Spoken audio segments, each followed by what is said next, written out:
Welcome to the Perimenopause and Midlife podcast. I'm your host, Terry Betsakis, and this is where we talk honestly about midlife, hormones, mindset, and becoming who you want to be next. Welcome to the Perimenopause and Midlife podcast. I'm your host, Terry Betsakis, and this week I'm talking with Sonia Savage. Sonia is a degree-qualified nutritionist and owner of Balanced Life Nutrition in Sydney. She has extensive clinical experience with a specialist interest in hormones, fertility, gut health, and autoimmune conditions.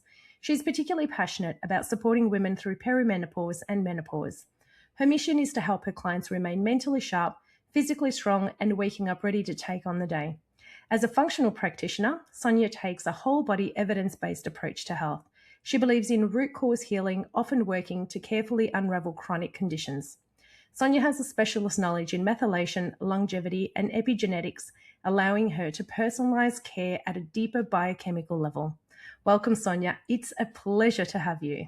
Hello, Terry. Thanks so much for having me. Very excited to chat to you today.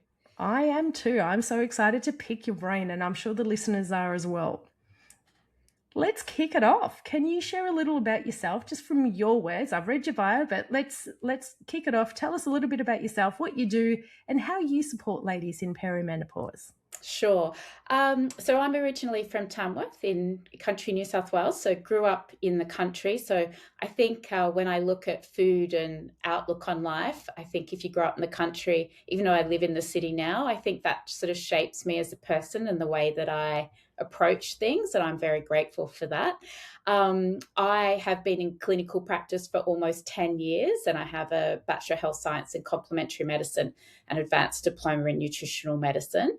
I do see all sorts of people. So I see men, I see children, but I guess with menopause and perimenopause and hormones, it's a personal experience. So when you've been through it yourself and you see all the little things that can creep up on you, I think just due to my own journey and my age, it's become probably, one of the big things I support women in that area, because I know I needed support in that area.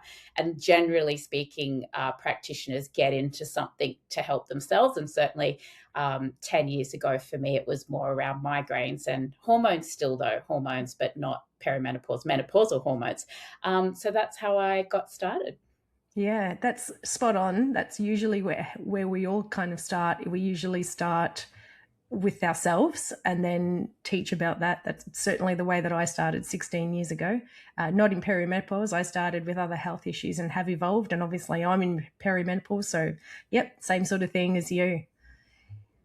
Digging deep, we talk a lot about functional testing and root cause health. Can you explain in simple terms, like what that actually means? Yeah, sure. So I think, we have an amazing medical system in Australia. We really do have good access to wonderful doctors and hospitals. But I think orthodox medicine is somewhat, it's towards curing disease as opposed to preventative medicine. Like we all have to take responsibility for that. So I think, often you go to the doctor when something is wrong, whereas what I'm doing, and they can be done with amazing functional testing and looking at, well, what is what made you present to the GP? And that could have been 10 years of not great eating. Like chronic illness doesn't happen overnight. So what I'm looking at is, okay, so that happened 15 years ago, let's take that into account and then let's get a timeline. So I think when we're looking at root cause health, okay, so your energy is really low, but you had glandular fever or Epstein-Barr virus at the age of 15. So I'll look at, viruses. I'm not just going to look at how someone's presenting now. So I think root cause health is actually getting a really good snapshot of the timeline, but also taking a really good case history to start with. So parents, grandparents, what sort of house you lived in? Could it be mold illness? Could it be, do you have someone who's a celiac? Do we have Hashimoto's? Like just tying it all together. So I sort of see it a bit like a puzzle, and I actually get very excited about, tying all of it together to work out, what is actually causing the problem. And functional testing plays into that. And I think we've got a question. We're going to talk about that a bit more further on in the podcast. But it can just see things that isn't necessarily a disease state. It's looking at things that are not optimal, that could become a disease state. And that's what we're trying to get at with root cause healing. Wow, I think that's fascinating. I actually love functional testing and finding out all the little nitty-gritty details. So I'm excited to go into that a little bit later on. Yeah. With regards to history, I totally agree with things that happen in our earlier lives or even our DNA and passed on from generations, but even not even necessarily DNA things, but behavioral things as well. Things like, is somebody obese because there's a health issue, or is it because of something that's passed down from habits from generations and how that's impacted health early on? And so, yes, I'm excited to dive deeper in there with you because this is your forte, all of this stuff. I love it. Yeah, thank you. Now, when the ladies are getting blood tests sometimes, before we go into the real crux of all the different testing, if we start with just some basic blood tests, like when we go to the GP and the GP goes, okay, so let's do your full blood works, and they come back and they're like, yep, everything's normal, it's all good. And then the ladies are often saying to me, but I feel crap. Like, why do I feel like, absolute ugh? And, if everything's okay. What do you say to those ladies? What do they need to follow up more tests? What do they do? Yeah. So I think the general battery of tests that's being done is probably, half, maybe 3/4 of what you actually need to do. So there's going to be some extra bloods that generally aren't run. And GPs are restricted. They can't just willy-nilly write tests. They're Medicare's going to chase them if they're requesting tests left, right, and center. Yeah, but correct. What I would say there is, there are some new online ways of getting blood. So, there's instant scripts. There's a few other ways you can get it. And someone like myself, I can request bloods, but you do have to pay for it. But I would say to someone, your wonderful GP has done these bloods. I would suggest we need about 3 or 4 more. It'll cost $25 to $30 a test. Pay the money and get the test. It's a pair of shoes. Even if like once a year, just get the extra tests. So once you have all the tests that we need, the other thing is looking at the optimal range of the test. So, for example, B12, depending on the pathology lab, B12 in Australia starts at 180. In Japan, it starts at 500. So if you have a B12 of anywhere under about 400, I would say, if you're at 180, you've almost got MS-like symptoms. So it is then speaking to someone who can look at an optimal health range. So you think a lot of people only get blood tests done when they're sick. And it's the curve ends up being down here because everyone's getting blood tests when they're unwell. So it's a skewed reference range. It's not an optimal reference range. Sorry to interrupt you, but just to clarify for the listeners, because I know you and I know this, but I don't know how many of our listeners know this. Yes. With the range is actually an average of the people getting blood tests, not the safe range. Is that correct? Correct. And look, there's been a lot of, if you're using B12 as an example, there's been a lot of to and froing about what the reference range of B12 should be. But any integrated practitioner, functional practitioner, would say you shouldn't be under 400, really. And the range is 180 to, I think it's 450 or something like that. So really being over the range is okay, but people might then sort of get, but it's because, as you say, that's a point that you're getting tested and you're pulling down the range. And look, I've seen vitamin D range drop in the time I've been practicing. Insulin for a little while went up to 20 for a while, about 4 years ago. I mean, if you've got an insulin at 20, you're in big trouble. Like it should be under 12, but ideally under 10.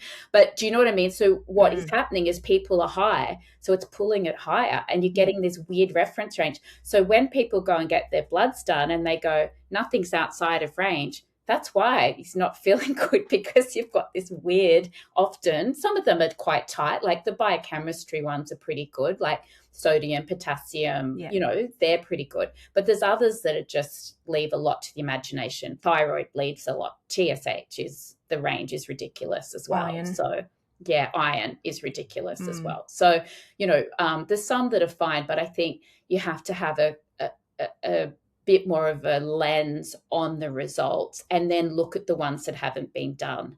I love doing homocysteine, which has gone out of favor a little bit because they're sort of saying, well, they were using it as a cardiovascular marker, so they're sort of not doing it so much anymore.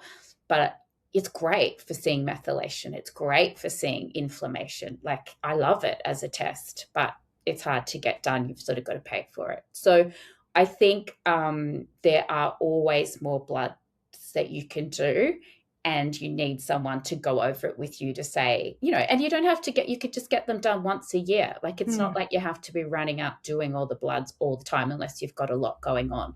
But I think correct. the reference range doesn't necessarily equal optimal range. And that's why the girls can still feel terrible.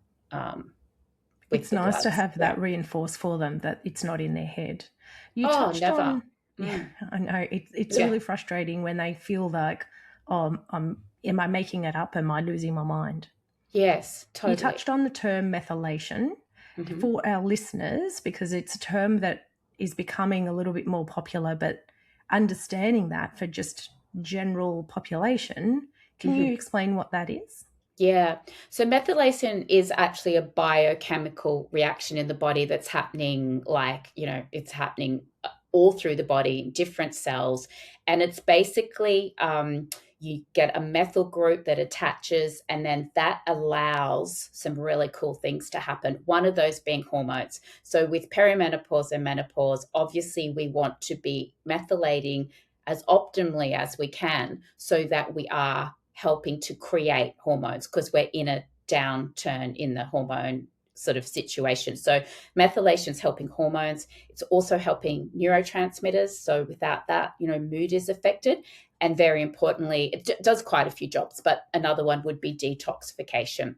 So, and then you can throw in there on top of that genetics that downregulate you further in certain things. And I can get really nerdy on the genetics because I worked specializing in genetics for 8 years. So I'm sort of very much across methylation. But what does it mean to the average person is you've got to have your B12 at a good level. So there's no, if you're 180 in B12, like we just spoke about, there's no way you're methylating properly. Your B vitamins are just not there. And then if you have some SNPs like MTHFR, and there's a bunch of others, MTR, MTRR for B12, TCN2, that can further affect your methylation. But at a basic level, we need good B vitamins to methylate. And that's where that beautiful homocysteine can tell me what's happening there. But methylation in itself is a chemical reaction in the body, throughout the body, that is helping along those very important processes. It's quite, it's pretty complex, but at a basic level, that's what's happening. A little bit like a traffic controller, mixer, cleaner. Yeah. Totally. It's doing just in simple words. Yeah, doing all the things. And it is very much driven by B vitamins. So, and I'm not suggesting everyone has to run out and start on B vitamins. And sometimes, there's a whole thing with methylfolate, depending on your genetics, that could make someone feel terrible. The answer isn't just to take high dose methylfolate. Like, that can really cause some mood issues. It's always very nuanced. So always through food first, and then you better to work with someone to kind of, unpick all of that. Yeah. Yeah, absolutely. It's so easy to kind of jump on the internet and go, oh, what can I try? And exactly. I'll take this and I'll take that. And sometimes you've got things that actually clash and make you even more unwell. And then you overdose and underdose and create all sorts of, So I agree with you. You definitely need support with that sort of stuff. Don't go. Yeah. And I think someone who really knows about methylation and not just someone who's selling something. Like you really need someone to look at your bloods and potentially, if you've got a lot going on, at your genetics, like do your genetics and actually have a look. But it isn't, high dose people, come to me, they've taken high dose methylfolate and they've almost been suicidal. Like B vitamins are fabulous, but they're also very effective, positively and negatively. Yeah. Do you know what I mean? But too much of anything is not a good thing. Totally. So, Absolutely. I totally agree. Mm. So some of the tests I know that you conduct are things like GI map, the Dutch, DNA testing, oats. There's a few other things that you go on. And I know that a lot of listeners, and I've done this myself, where I look at some tests and go, what is that?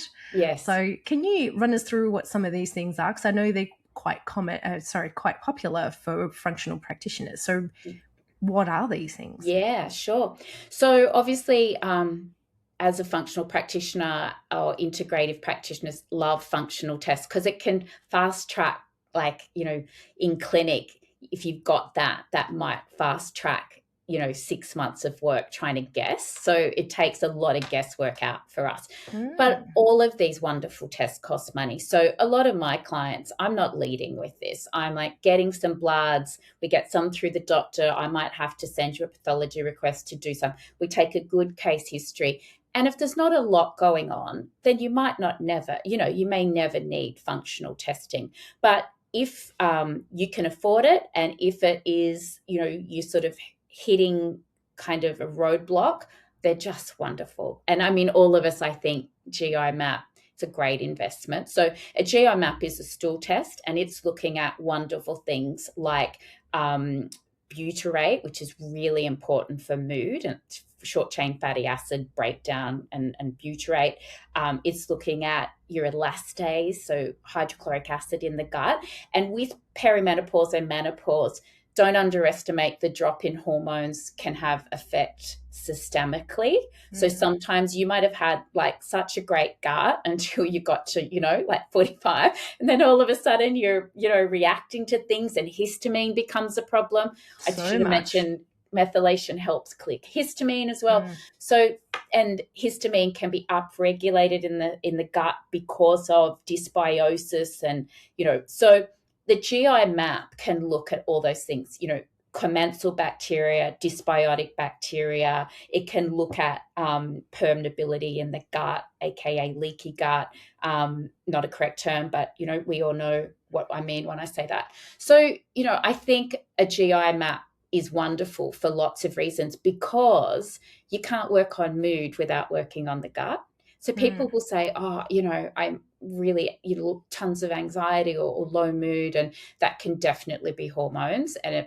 But majority of serotonin's being made in the gut. Serotonin's a precursor to, a lot of different things that are going on in the body, and especially melatonin. So serotonin, precursor to melatonin. The sleep wake cycle, if you're anything like me, I was the world's best sleeper, and all of a sudden waking at 3, like, until I sort of sorted things out, that was the first sign for me. So I'm very, and my gut's pretty good, but I've started to do a lot more for it over the last sort of 3 years. So GI map, I love. Dutch is fantastic if you consider it's good for everyone, but if you do decide to go down the route of bioidentical hormones. So it was basically developed to look at clearance of hormones using HRT. So it's wonderful to actually see how you're breaking it down and clearing it through the right pathways, ideally. And it can see if you're pushing estrogen kind of the wrong way down. It's also looking at androgen, so testosterone, and beautiful with the Dutch, it's telling us what cortisol's doing. Way better than just a blood cortisol, done at 7:30 in the morning. So it's tracking it sort of through the day and the evening. So the Dutch will do all of that. So it'll look at cortisol, it'll look at all the different hormones. It'll also look to some degree at kind of a methylation at the end of the hormones. So it's great. It can also tell you what you're low in, but look, bloods are pretty good for that if it's done at the right time of the month. And obviously for girls that aren't cycling, that gets a bit trickier. And at a certain age, do you need to do hormones? They're just going to show it's low. So sometimes it's still good to see if prolactin and things, what they're doing. But I think Dutch is great when you're not cycling and you want to see. And I did mine maybe 6 months ago, and I did a client of mine at the same time who was actually doing the supplements that I'd suggested, and hers was so much better than mine. So I was like, oh, Sonia, you've really got to sort that out. Yeah, like the builder that doesn't work on your own home. So I was, and it does a little kind of organic acids that tells you how much B12's in the cell, like the Dutch does, a little snippet. And my B12, I've got it sitting here now, mine was terrible. So, Dutch can do all of those sorts of things. DNA testing, obviously, I'm a bit skewed because it's been 8 years of my life working with DNA, but I love it. And we're very lucky in Australia now. We've got smart DNA that goes through Melbourne. So before that, we were kind of reliant on 23andMe and Ancestry DNA, and it was all a bit clunky, and I was always worried about the data and, who's getting hold of what and how safe is it. But we've got a company here in Australia now that does a really good job. And that's currently it's 180 SNPs, SNPs, because that's a polymorphism on a gene. So for someone who really wanted to look at this, so it will tell you SNPs around MTHFR, it'll tell you SNPs around B12, the full celiac suite. So it'll tell you not just the 2 that get tested with Medicare, it'll tell you 5. Some beautiful ones there around autoimmunity, like Foxy and things like that. So it's great. It's best to do that with someone who really knows what they're talking about, because the report does lead you through it a little bit, but you need a practitioner to explain what it means and what you might do with that. Yeah, for sure. It's hard. It took me probably 2 or 3 years of seeing, 20, 25 people a week to really get that down pat. So that it's a hard one, the genetics, but it's very helpful. Not that everyone needs to run out and do it, but if you've got things in your family like Alzheimer's and dementia, I'd be doing it. I'd be doing it at 40 or 50, because that takes a long time to develop. So I'd be getting ahead of that. And it's not showing you disease state SNPs, but it's telling you other things that can help towards that, like vitamin D SNPs and cholesterol SNPs and things like that. And then the good old organic acids test, it's great for everyone, particularly good for kids that you can't do blood tests on. But if you've got a lot of mood things going on, it can be really helpful. It's not looking at hormones as such, but it can look at whether there could be any mold, like mold illness to some degree comes up in that to show. So it's not a mycotox test, but it'll show if there could be some aspergillus or things like that. And in Sydney, very damp and very wet, and further north. So it's good for that. It's showing a lot more to do with neurotransmitters, so dopamine and serotonin, and it's showing also things like oxalates. So it's showing whether you're prone to clearing, whether you high oxalates, and if you've got high oxalates, you could be getting up all night peeing, and you can get really sore feet when you get up in the morning. That can happen for a lot of reasons, and dropping hormones can do that, but oxalates can also do that. So organic acids is more around getting a metabolic snapshot of your health, and once again it shows you B12 in the cell, shows you B6, it shows you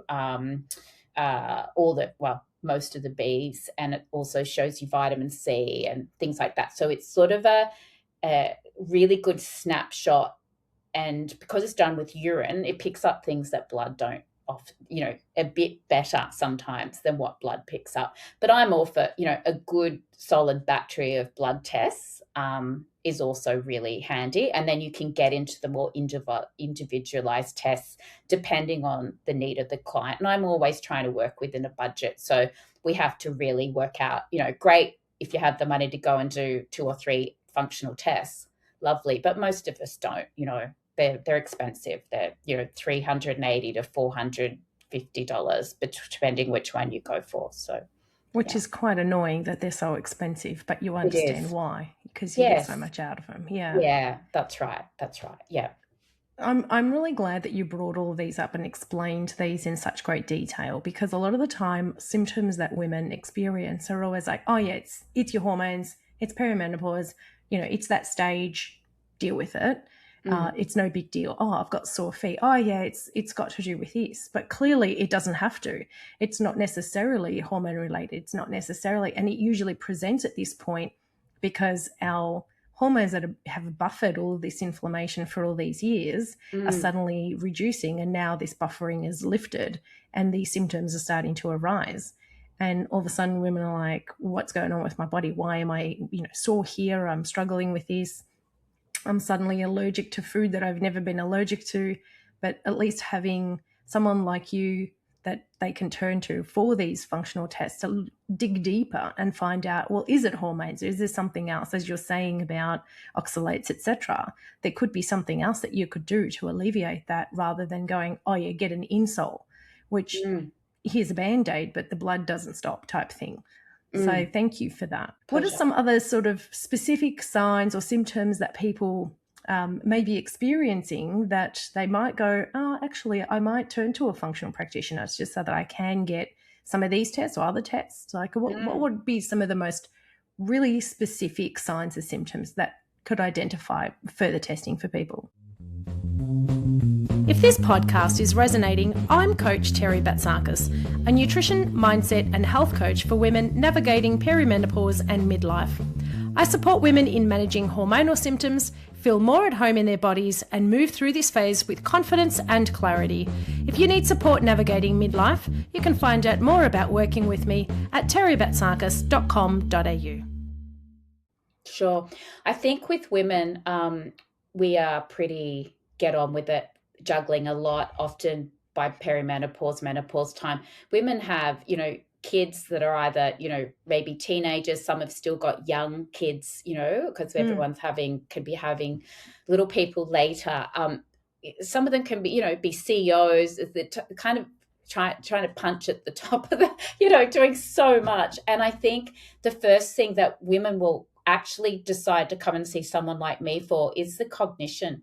Like, I think they'll put up with broken sleep and sweats, but when their brain starts to, they sit in a meeting or they forget to pick the kids up, or like, I honestly think one of the first, and there's probably a lot going on, but that's what I think, mood and cognition would be the two biggies. I think that women come to me with, like, all of this other stuff's going on, but I just need to get my brain back. And weight around the middle, that weight used to be evenly distributed, and all of a sudden, it's sitting like a lovely little tire right around the middle. That often gets women to me as well. But I think they're two really big ones for the confidence too, like totally. Not having your wits about you, being mid-sentence and going, oh my God, what am I talking about?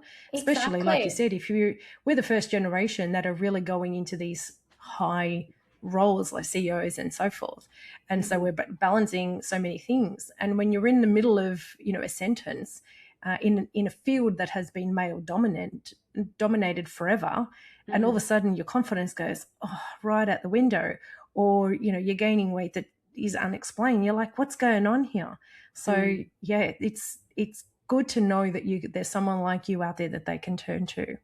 Yeah, and I think we're lucky in a way that we're the first generation where you can openly talk about this. There's lots of different amazing support, but with that comes a lot of mixed messages. Like, I think you can go down a real sort of rabbit hole now with it as well. So pros and cons with that. But I'm so glad money's actually been spent now on, some longitudinal studies. And, I think about our mums, they probably took, they just suffered in silence and got on with it. And the GPs wouldn't have had to offer them anything. And if they did, it was, the old style HRT. But it's wonderful that we've come this far, but I do think it's also confusing because there's a lot of different messages out there, and some will be fabulous and some won't. So it's just talking to someone, getting the right information, I guess, is what we need to do now. Yeah.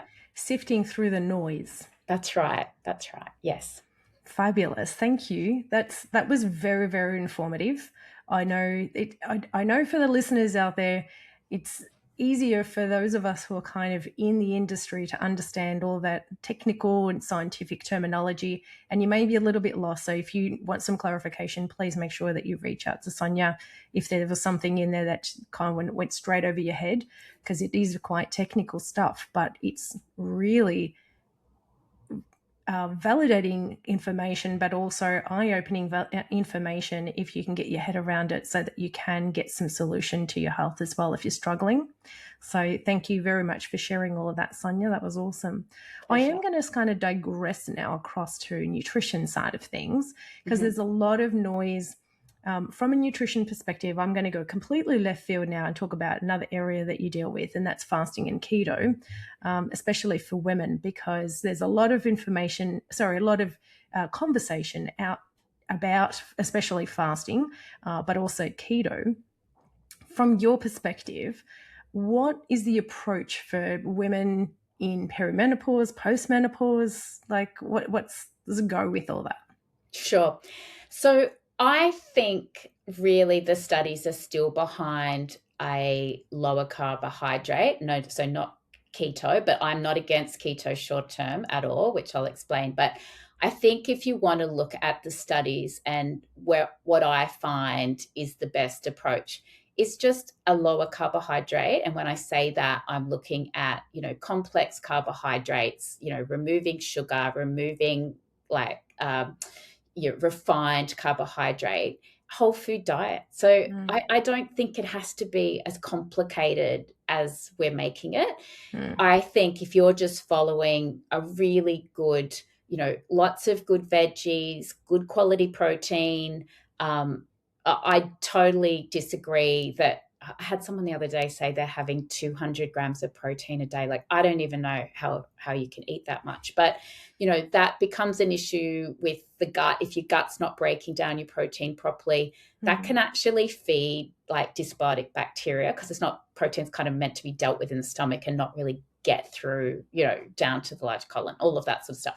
But I think it goes back, and it's not as sexy. Like, it's maybe not everyone's like, talking about it as much. But if you're making good food at home, and the source, the quality, you're going to the farmers markets, you're buying in season, you're preparing your food yourself, what oils is going into it, like, that's what health is. It's not like buying things in a packet or processed protein bars. Like, it's not. It's actually real food. Look, I think keto can really help some people, especially from a mood. I mean, keto was developed, I think it was 1935 or something. Keto came in, maybe it was 1945, sometime around then, for kids having seizures that the medication wasn't working. So they got their World War II. Yeah, something like that. So it must have been 45, 50. So, but for them, it was 15 grams of carbs a day. Like, that is, like, you can't, terrible way to live. But which is difficult. I mean, lettuce has carbs in it. Yeah, right? Oh my God, impossible. Because I've done keto, and I think I got into ketosis at about 40 grams, which is, not too bad. But some people, it's just really hard to get into. And I think short term, keto and things are okay. But, you've got to cycle in and out of things. And you've got to look at, are you getting your nutrients? So, it's quite hard to get 25 to 30 grams of fiber a day doing keto. So if you're not getting that, what does that mean? That means the good bacteria in your gut isn't what it should be, because it feeds on, prebiotic to feed the bacteria. And as we just discussed before, they're in charge of serotonin. They think 50, 60% of your dopamine, 90% of your serotonin. So keto can help with mood initially, but I think longer term, you've always got to be considering the gut. So I'm just about balance. Like, I don't think we need to make it as difficult as it is. I totally get us girls trying to lose a bit of weight fast, and if you've got a wedding or something coming up, but myself, I did keto, and I'm always experimenting on my bloods, because I just like to see changes that I make, what will happen. And genetically, I'm predisposed to high cholesterol. My dad's a diabetic. Like I'm, really, don't have the best genetics for these things.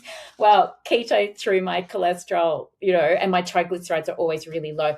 With keto, it's the first time I've ever gone over 1 with triglycerides. And the studies say if you stay in it longer, it will. But I just can't see how that's possible because for me, I don't have any butter. I have yogurt, but I'm not having a lot of other dairy. So for me, I don't think it's right. Would I do it for 2 weeks to lose a few kilos for someone's wedding? Absolutely. But I would be very careful.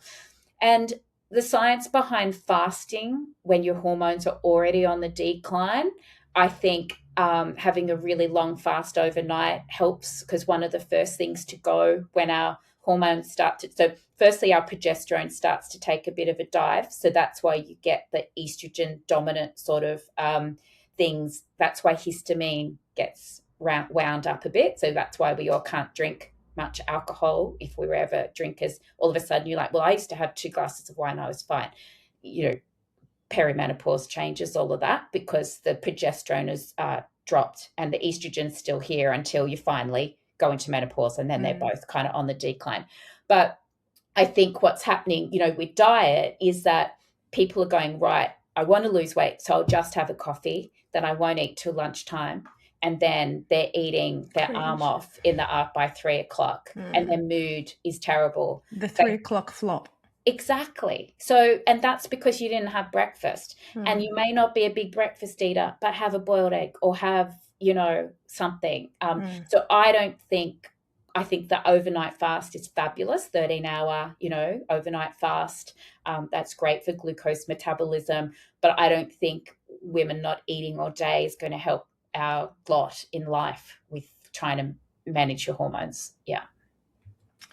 Yes, I'm glad that you put it in such a simple, like a basic way that ladies can actually understand that, because there is so much information out there, and it's like, what do I listen to? Will this work for me? Will it not? And I guess my advice that I always say to my clients is, let's try it. We'll try for a week or 2, see how you're feeling. And then if you're fine with it, we'll keep it going for another week and just play around with it. And then we may increase or decrease the carbs, like you're saying, may increase or decrease the protein. Nothing is fixed, because at the end of the day, your body's always trying to reach homeostasis, which is balance for the listeners.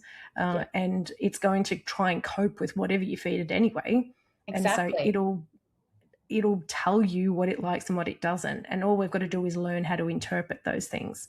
So it is very important. I agree. I don't like titles on eating plans, keto, fasting, whatever. Like, I don't like diet titles because they give you black and white rules, and we're humans. And as humans, we have lots of color around us and lots of dynamic flexibility. So of course our bodies will change. We're not black and white.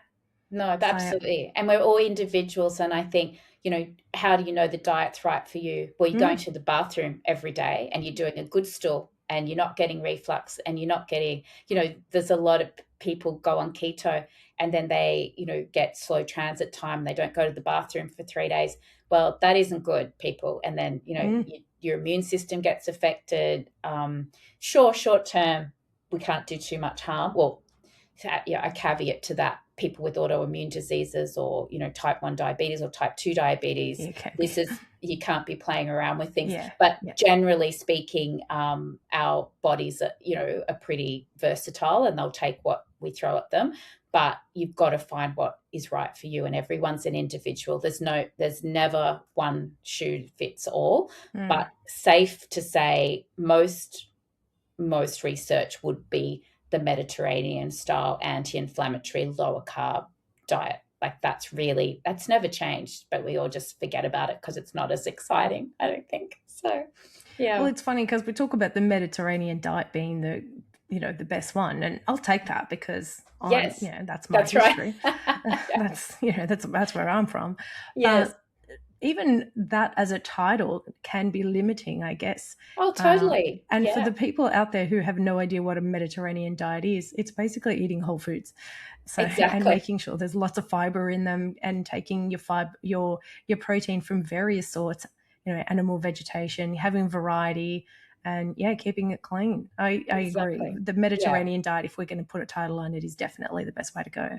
Yes, that's right. I think so. I mean, just I think long term, because this is long term. This isn't what are you doing for 6 months? Like, this is the rest of your life, so that you can still be doing your hiking or whatever it is you want to do in your 90s. Like, this is long term health. Yeah. Well, I don't know about you, but I know I'm tired of the whole yo-yo dieting thing, both for myself and for ladies that I consult with. So I agree. It's got to be long Yeah. term. Yeah, it has. It has. Yeah. So before we wrap up, if you could give every woman in midlife one piece of advice that they can take away right now to help their long-term health, what would you say that would be? So I think you really have to advocate for yourself. So don't hand over your health to one practitioner. You have to stay in charge. So you've got to have a nice folder, or, these days on your computer. I'm not suggesting you have to print everything out, though I actually do, and put all my bloods in a folder. But, you want a baseline. So at 45, if you haven't done, and some people are starting perimenopause earlier than that, you'll have a bit of a history, potentially from your mum or your sisters. Shout yourself a full battery of tests. If you have to pay for a few extra, just do it. And then watch, like, your HbA1c, which is to do with glucose over a certain amount of time, glycated hemoglobin. That, that could be really good at 45. At 55, that could be not so good. Like, all of a sudden, those beautiful hormones that protected us from so much, cholesterol's bound to go through the roof after menopause if you're that way inclined. So it will become a problem. So if you're not understanding where you sit and seeing the change, you're less inclined to do something about it. So I think just advocating for yourself, keep your test results, just know you have to go and see someone and get your bloods done. Work with someone like yourself to keep motivated if you've got, trouble you're sort of hitting your goals and not knowing where to go. Come to me if you need a bit more, functional testing and bloods and genetics if you want to look at those. Find yourself a great GP, ideally an integrated GP. People listening from the rural areas, that's really hard to do. I'm from Tamworth. There's no integrated GPs in Tamworth, not that I'm aware of anyway. And it's yes, that's right. We're evolving, thankfully. Yes, that's right. And there's some really good GPs out there who are doing their best, but in 15 minutes, you can't be expecting them to carry. Yeah, they're under a lot of pressure. Yeah. Exactly. So you can't expect them to know what you're eating and how much you're exercising and that your sleep's bad. So someone like me, you talk to me, if you come to me, we're spending an hour and you fill out a big form and I've looked at all your bloods before we even sit down. Like, there's a lot more to it. So that's when getting your team together. Because, as I said, chronic illness takes years and years, 10, 20 years. So this is getting in front of all that now. And you can't just, pretend it's okay. I'll just worry about that when I'm, 75, because often the horse is bolted then. I think it's just getting your team together, advocating for yourself. If you feel things aren't right, they're not right. Like, don't let people just say it's only hormones, because hormones is just one part of it. Like, you've got to look into your nutrient levels. You've got to look into handling outside stress. We might even have to get into, house. So, as we said before, mold or, allergens in the house, all of those types of things. They're things people don't necessarily think about. That would be, that's impacting my health. What do you mean? Of course, absolutely it is. Yeah. Yeah. There's so many things. And then, looking at toxins in your body care products, your makeup, heating your microwave food in plastic, like all of that endocrine disruptors, and the endocrines are the things that are helping make the hormones. So, our body is all connected. And I think just looking at bloods, knowing that you're going to the bathroom okay every day, like, that's a pretty easy, free indication of how your health is going. Your poop says a lot. Says a lot, that's right. And, mood's a biggie with that transition, and women can kind of lose their mojo, along with their libido. So I think us knowing there's upside to it, we don't have to worry about having our period anymore. Like, there's a lot to be said for that. And, I think we lift each other up together. We're all going through this. Yep, we might not have the waist we had when we were 25, but we've got all this to share and to support each other. And we've, at a stage in our life where you can, give back a bit. I think we're a bit more outward thinking than inward thinking. And myself personally, I love that. I love being in a position to help. Like, it's a privilege of what I do. So Absolutely, I agree. Yeah. Thank you. Now, if the ladies want to reach out to you, do you do telehealth, or do they have to be able to come into your centre, or how does it work? Yeah, sure. No, I'm pretty much all online. So I was working from a clinic in Neutral Bay, but even Sydney people often like to do it online because it's so hard to get a park. So I'm Convenient. exactly. So I'm online. I live in Fairlight, which is just near Manly. So occasionally people do like to drop in, but I'm pretty much online all over Australia and internationally. So I have quite a few clients in the UK. Got one in Norway, but he's actually heading back to Australia, so I can't say I've got one in Norway anymore. So yes, I'm online, and I've done up a flyer on a low-carb anti-inflammatory diet. So if people want to reach out and say, Sonia, can I have that?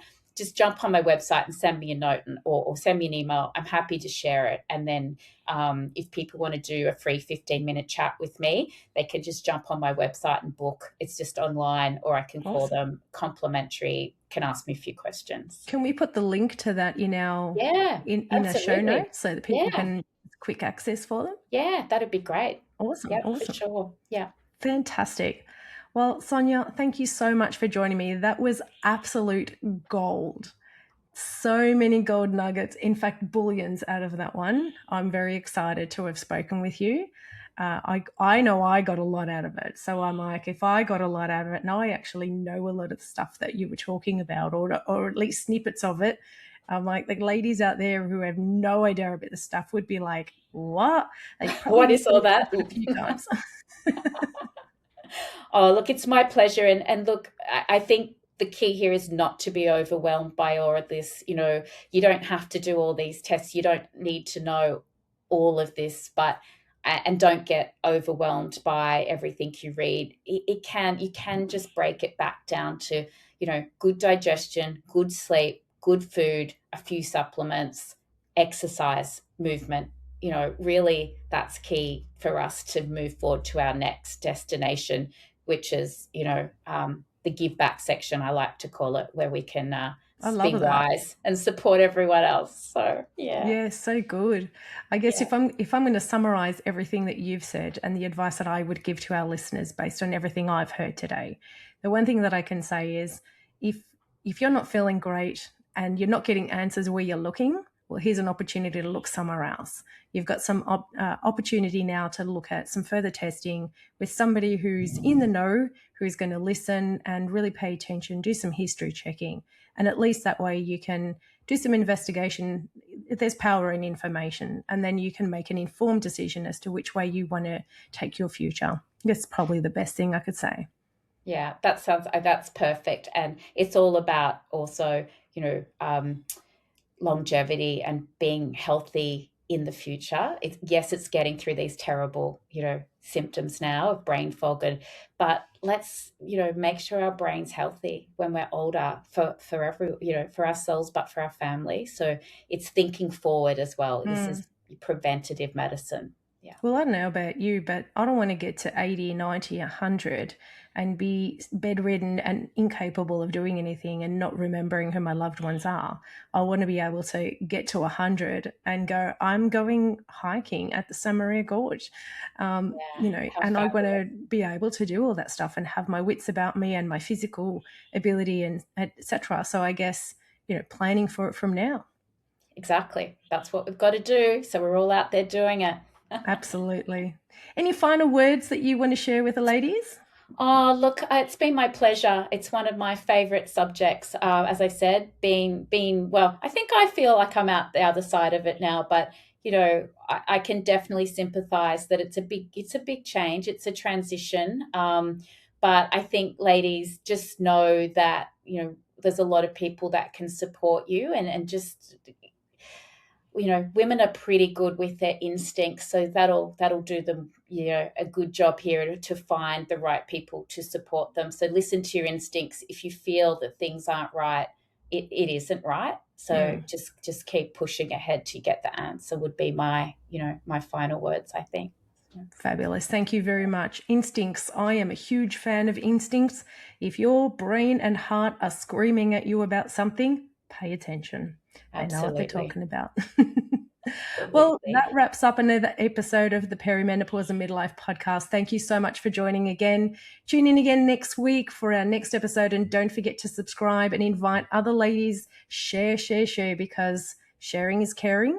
And we all know that, we want all of our friends and loved ones to feel just as great as we want to be working on feeling as well. So share the love. In the meantime, stay awesome, and we will tune in again next time. Thank you for listening to the Perimenopause and Midlife podcast. Join me next time for more honest conversations about midlife and what's possible from here.